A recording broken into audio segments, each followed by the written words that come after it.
Super cool radio.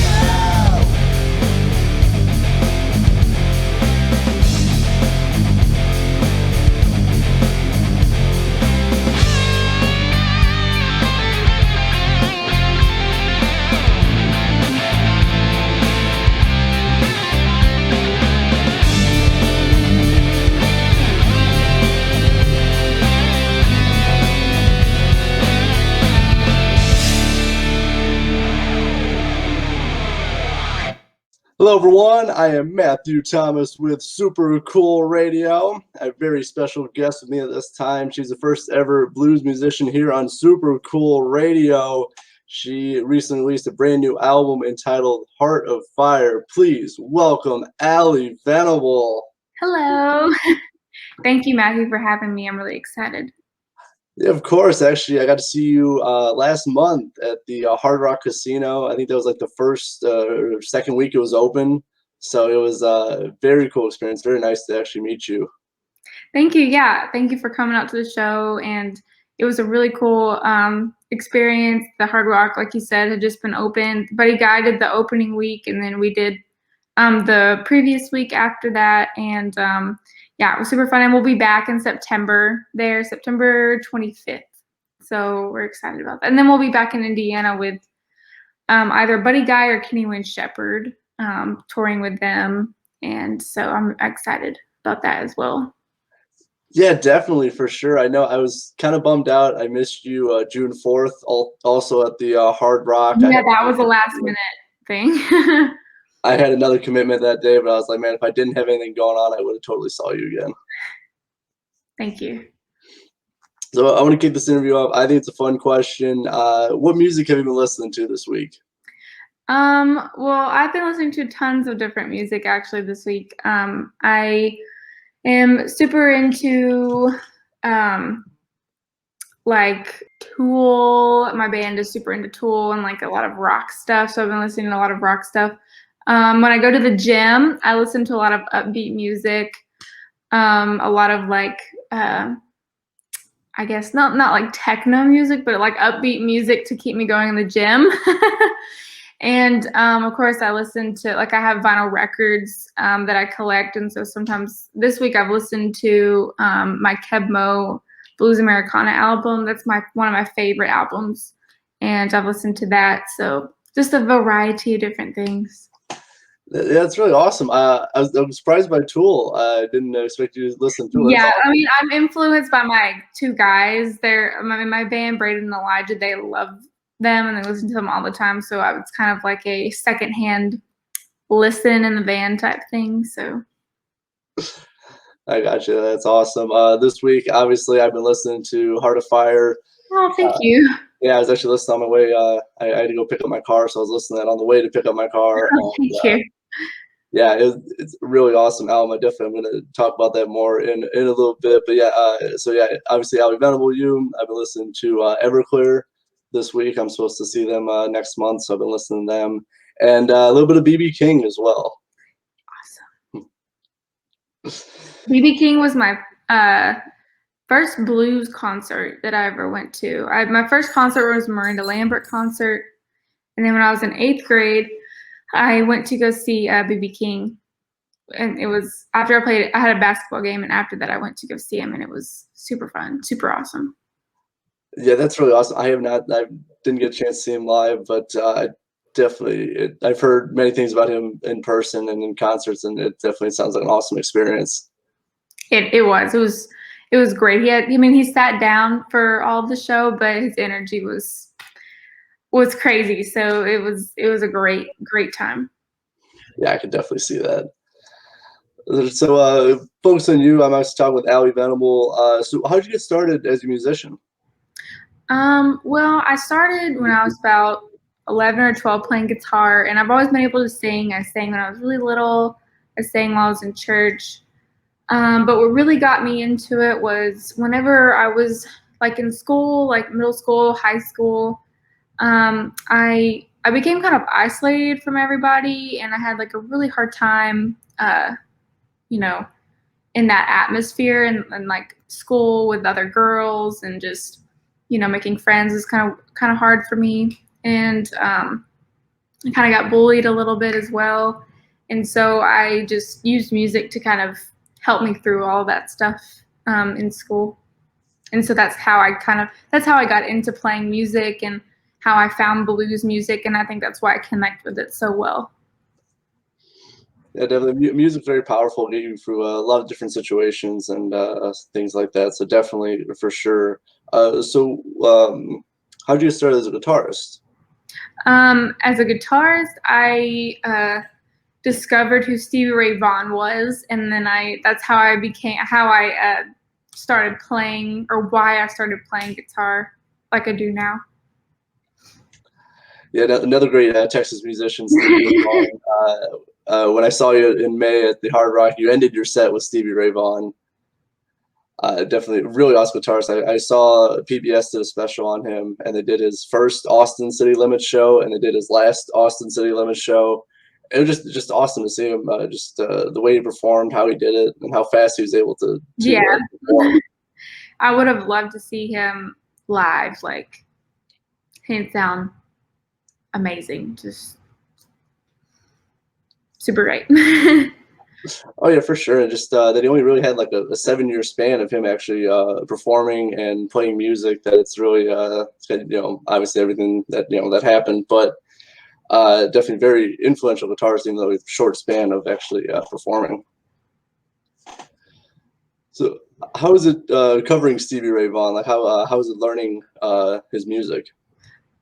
Well, first, he's an amazing guitar player, so I'll never truly emulate like what he does on stage. I could have the same rig as him, the same guitar, the same strings, same pedals, like everything the same, and I wouldn't sound like him even then. But I try to take his influence and put it with, my fingers and what I can do on the guitar, and try to take that and try to put that into my show. So that's kind of how I approach it, looking at it like that. I got you. The way you end your set, you did a really good job. Like I was really impressed with the Stevie Ray cover you did end your set with, and I thought it was really well done. Thank you. Yeah, I thought we played that one for probably since I first started. It's evolved over time, and it's on the new record, Heart of Fire, and it was really cool making that song in the studio with Jim Gaines, because he produced Stevie Ray Vaughan's Instant record. So it was really cool to get to put that on the album too. Yeah, for sure. And so the big reason I want to talk with you is Heart of Fire, brand new album. I have my CD right here. Oh. So in February, released the brand new album, Heart of Fire. So how was it writing and recording? Because I've heard you actually had this done a year prior. Yeah, so I finished recording it in February, and we waited a whole year to put out the album. And I was like, let's just put it out. Let's put out the album. Everybody's waiting for it, so let's just put it out. And I was so happy we did that. Everybody's been super responsive to the album and saying that they enjoy it, which I'm so happy. Everybody likes it. And it was a great time working with Jim Gaines. We recorded in Tennessee at his Bessie Blues Studios. And we recorded in like a house. He has like a house that he records a lot of his a lot of the albums he produces at, and that was a great time. And I was actually sick at that time, so I couldn't sing any of the songs. So I just came back, and whenever I was recovered from my sickness, and recorded in Memphis my vocals, which was pretty cool. And yeah, it was a great time. I got to play with my band. I used my own rig for most of the recordings. It was a great time. It was a wonderful time getting to work with Jim. I loved working with him. He's such a nice man, and he definitely knows what he's doing. He's worked with Journey, Steve Miller, Carlos Santana, Stevie Ray Vaughan, a lot of great musicians. So I was in good hands for this album. Yeah, you definitely were just a very experienced producer, and I really like the sound on it, especially like the title track, "Heart of Fire." The guitar work on there, it's something I think a little bit different for you, but it fit the whole vibe of the album. Yeah, it was a little bit different than what I've been doing, which that's what I was trying to go for with this album. It's really rocky, like really rock and roll type sound, kind of more modern sounding, but still very raw and bluesy, which was what I wanted for the album, and I'm really happy with how it turned out. Oh yeah, for sure. I really like sound like I really enjoyed Texas Honey, your previous album, but I think this one you definitely expanded on the rock, I think, and obviously, and just like some of the songs are just super blues as well. Thank you. And so, did the pandemic affect releasing the album and all that?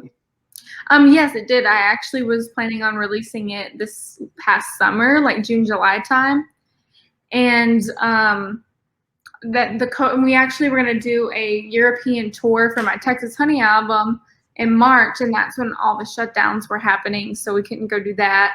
And just a lot of things were affected by the pandemic. But I feel like we persevered kind of through it, and we're getting back on track to normalcy, some sort of normalcy. So Yeah, I think we're definitely getting there. I think things are definitely a lot of great steps I think have been taken, especially in the last couple months, especially for live shows in general. So no, definitely. I think it was the right time releasing it this year for last year. yeah, for sure, for sure. If I was gonna release the album, definitely this year over last year, because there's a lot more touring this year and starting to pick back up. Yeah, for sure. And I know for Heart of Fire, you worked with some great musicians on a few songs. You worked with Kenny Wayne Shepherd on "Bring on the Pain." How was it working with him? It was a really big honor to get to work with Kenny.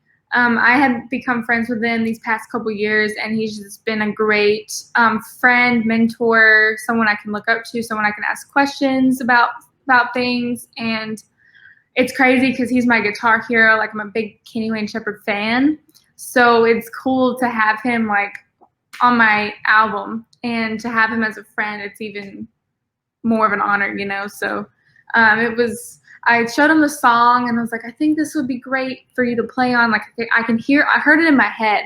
And actually, the song that he played on, I wrote the lyrics to like at the last minute in the hotel room. I needed some more lyrics for the song, so I wrote that, and it just fit great. And I wanted that message to be like no matter what, I'm sticking with you type thing. I thought of like the Garth Brooks song, "The Dance." Like, it talks about if I wouldn't have gone through all the pain, then I wouldn't have had this dance with you type thing, or something like that.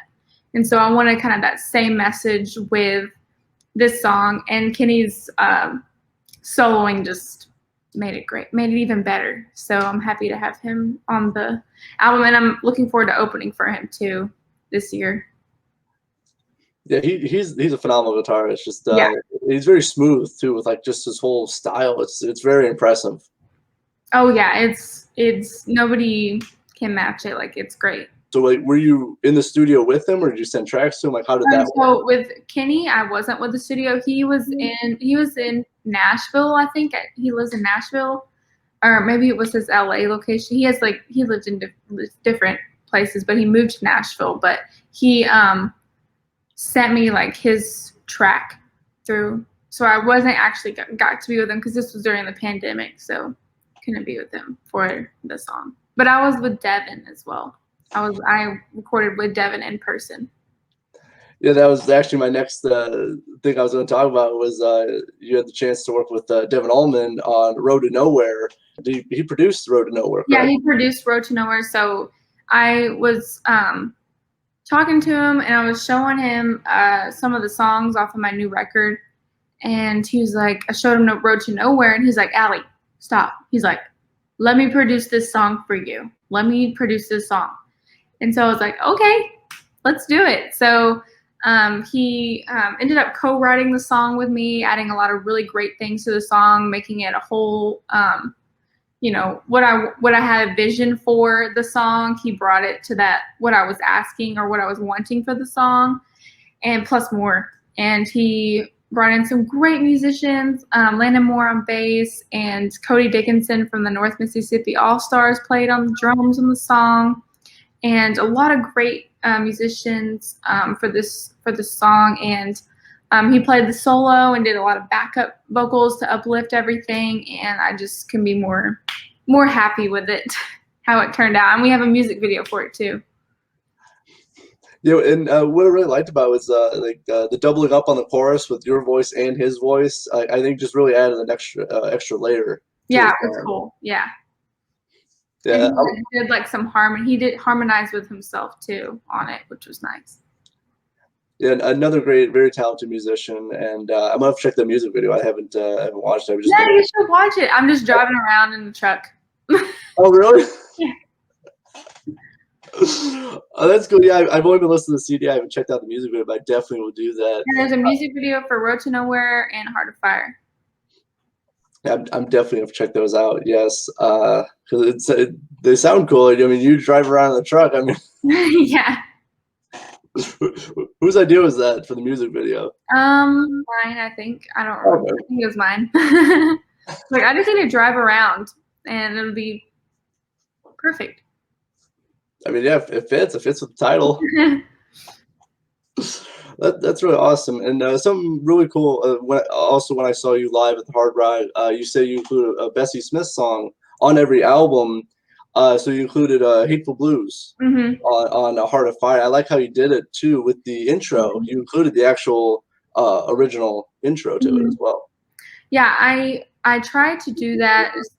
First of all, Bessie Smith is like one of my big inspirations. I love her, and trying to pay tribute to people that, you know, basically created the genre and that we all take influence from. So showing recognition towards that and letting other people know that follow me to look towards that as well.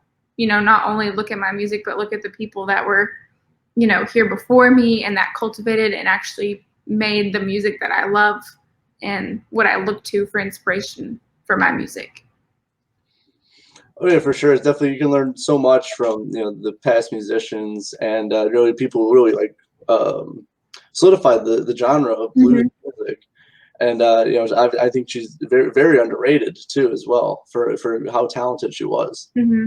Like her and Memphis Minnie and Sister Rosetta Tharpe, like people like that, you know, trying to pay homage or pay tribute to people like women in blues music.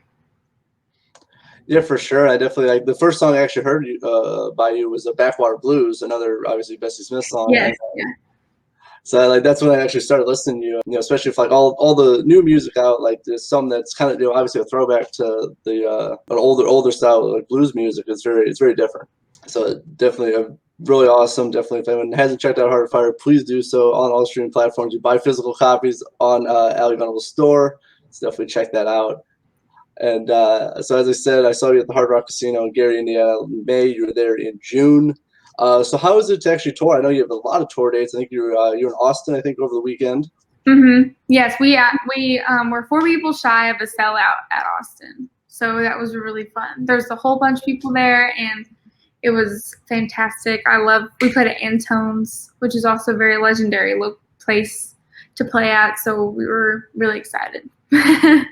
And that was really fun. And yeah, we're going to be playing on the road doing my own shows, as well as some tour dates opening for Buddy Guy in California and Pennsylvania, and as well as Kenny Wayne Shepherd. And so I'm very excited about that. Yeah, definitely. You got a lot of great tour dates. That's why, like, I know it's kind of a last minute thing for both hard rock shows, but I was like, man, like, the opportunity to see All Venable at a brand new casino, like, I'm not passing this up. Well, thank you for coming to the show, and I hope you liked it. I really did. Yeah, you played for an hour and a half too, which I know a lot of concerts I go to, I maybe an hour out of some musicians, but like hour and a half of just like solid music too. Yeah, I feel like a 90-minute set is a good amount of time, both for the artist and the audience, just for a really nice big show. Not too short, not too long. It's perfect, I think. Oh yeah, especially you played like obviously new stuff off Heart of Fire. You threw some classics in there. It was a really awesome just to see you work. There was actually a keyboard solo. You have very talented keyboardist with you, and is Fernando. first time seeing a keyboard solo in a concert. And I loved it. Yeah, Fernando's awesome, and very lucky to have him in the band. And yeah, he's pretty awesome on the keys. Oh yeah, seeing him with the keyboard solo, it was awesome. Just awesome. And I was able, obviously, I talked with you. I talked with your whole band. You guys are super nice to me in person, and everyone, like, you guys took the time to chat with everyone who was there. It was a really cool experience. Oh, thank you. Yeah, it was super fun. We're looking forward to coming back for sure.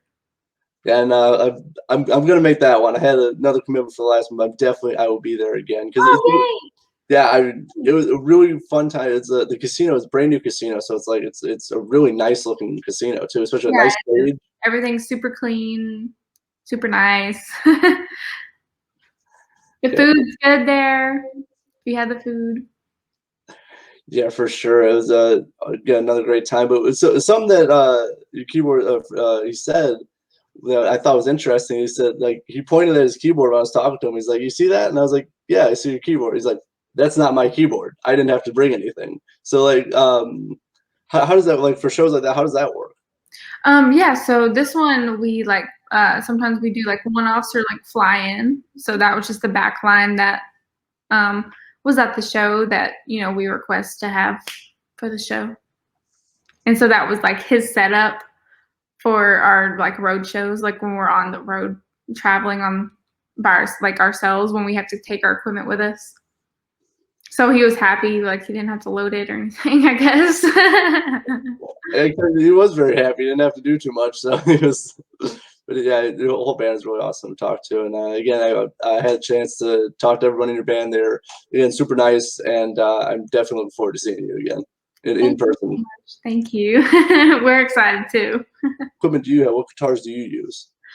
Well, I at that show you saw, I have a Les Paul, a Gibson Les Paul. In the 90s, they did a limited colors edition, and so I have a magenta colored Les Paul that I love, and I love that guitar. And so I have that one that I play live, and then I have a Gibson Les Paul special double cutaway with P90 pickups in it. That is what I use for most of the show. And then I have a telly that I play slide on, that one of my friends, his name was Richard Rains. Unfortunately, he had passed away. He's a musician as well, and he made me that guitar. So those are probably the three main guitars that I use. And then I have a Jimmy Wallace, like a Stratocaster type thing on stage. It's like just like a Fender Strat, but it's a Jimmy Wallace guitar and single coil wound pickups. And it's a really, really great Strat sound. But I started working with Gibson, and the black guitar that you probably have seen, they sent that one to me. Then I love that guitar. That guitar is amazing. Super light. I can get around fast on the neck. Like, it just fits good. It looks good. And I love that. It looks like a Les Paul Jr. almost. So Yeah, I saw the guitars you use. They all look really cool too, especially. No, yeah, they definitely did. And I liked you used the bottleneck, or well, that's what I call it. I haven't seen anyone use that live on a guitar. I thought that was really cool. Oh, thank you. Thank you. Yeah, I love playing slide. It's really fun. Yeah, I never went to a concert where, like, actually saw someone perform slide live. I thought that was really cool. Oh, nice. You should go to Allman Betts' band show. You'll see a lot of slide. You know the Allman Brothers? It's Devon's band. They have a lot of slide in their stuff. Definitely check that out. Yeah, I never saw it live, so I was like, it's really cool, especially like just to see it live. And I'm always impressed with it. Me too. I love seeing slide players. Yeah, for sure. Now, there's a question, like I've been doing the show for like 2 years now, but I never had the chance to ask a guitar player this. So I'm always curious, like when you go into a solo live, do you plan it out or you just play in the moment? Some solos are planned. When I recorded in the studio, they're really not that planned. I kind of play around with different things, and then that solo sticks to the song. And so I tried for most of the songs to get the solo, like if it's like a short, like sweet melodic solo that people can sing, that they can remember off of the album. I try to emulate that as much as I can on the guitar at the live show, because that's what people are like expecting to hear. Like on Heart of Fire, I played the same solo on the record. On Sad Situation, I played the same solo that's on the record. Like I relearned the solos so I could play them live, like they are on the album again, so people can, because they're like when you go to like a Metallica concert or a just some sort of concert where there's like the solo and you like hear, you like or have listened to that song over and over again and you're expecting it at the show, that type of thing. And then on other songs, like more bluesier songs, where there's like long improvised solos, those are more like loose, where I can just do whatever I want on those. Yeah, I was always really curious. I never really had the chance to ask a guitar player, and especially like one where you do many solos throughout your set. So I was always just really curious about how you determine that, what you do. But I really enjoyed it, especially when you guys were jamming. I think I forget, either like second or third song of that set. Like you guys were just jamming for like a solid, I think, like 6 or 7 minutes of just like improvisation jam. It just sounded really good. Thank you. And then you learn different things that you do as a band that you like, that you'll continue with for the next show, like something that you try or that something that you think might work and it sticks. And then you could just continue to do that too. Yeah, it's definitely just a progression. Just as the shows go on, you try different stuff. You obviously have chemistry with with your band, so you try different things and see. Obviously, you see what sticks. But definitely, you got a very tight band with you, and it's just you guys sound really good live. Thank you. Thank you so much. Time, if I always come to a show near you, stage near you, definitely check her out and hang out with her. Really, really great person to chat with. But I got an interesting question for you. I thought of last night when I was talking to my brother about I was going to interview you. So I was talking to him last night. He's like, "Does she work with other musicians on her albums?" I was like, "Yeah, she's collaborated with a few and stuff." He's like, "You should ask if you could collaborate with someone you haven't worked with yet. Who would it be?" Oh goodness, I would probably really love to work with Joe Bonamassa. That would be really cool to get to work with him. Buddy Guy, Kingfish. I really love Kingfish. Probably those people. You and Kingfish, that would be awesome. He's amazing. I'm actually probably. I think we haven't announced this yet, but I'm gonna probably open some shows for him too.